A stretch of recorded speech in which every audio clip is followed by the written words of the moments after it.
বাইরে মোমোয়ের যে পরিমাণ দাম রাখে আমার মনে হয় বাসায় বানিয়ে খাওয়াই ভালো।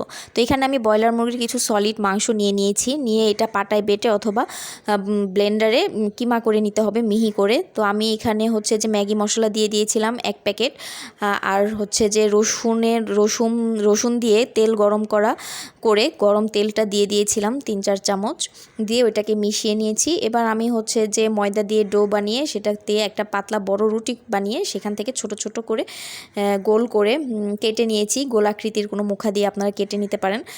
এরপরে আমি এটা ভাজ করে নিচ্ছি। আর ভাজ এটা তো যার যার মন মতো করে নিলেই হয়। আসলে ইউটিউবেও অনেক ভিডিও আছে, এগুলো দেখে শিখে নিলেই হয়, এটা সবাই পারবে।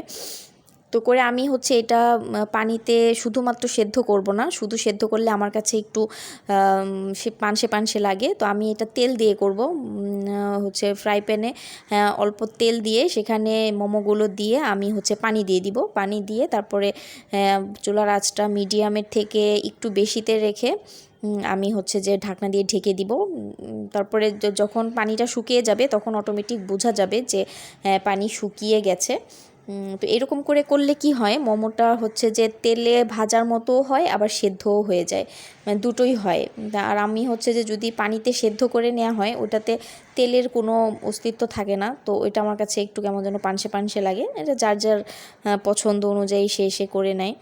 তা আমি এখানে হচ্ছে যে পানি প্লাস তেল দিয়ে তেলের উপরে দিয়ে তারপর আমি ওইখানে পানি দিয়ে ঢেকে দিয়েছিলাম। দেখুন খুব সুন্দরভাবে কিন্তু হয়ে গেছে, নিচের অংশটা কিন্তু ক্রিস্পি হয় এবং উপরের অংশটুকু একদম সুন্দরভাবে সেদ্ধ হয়ে যায়।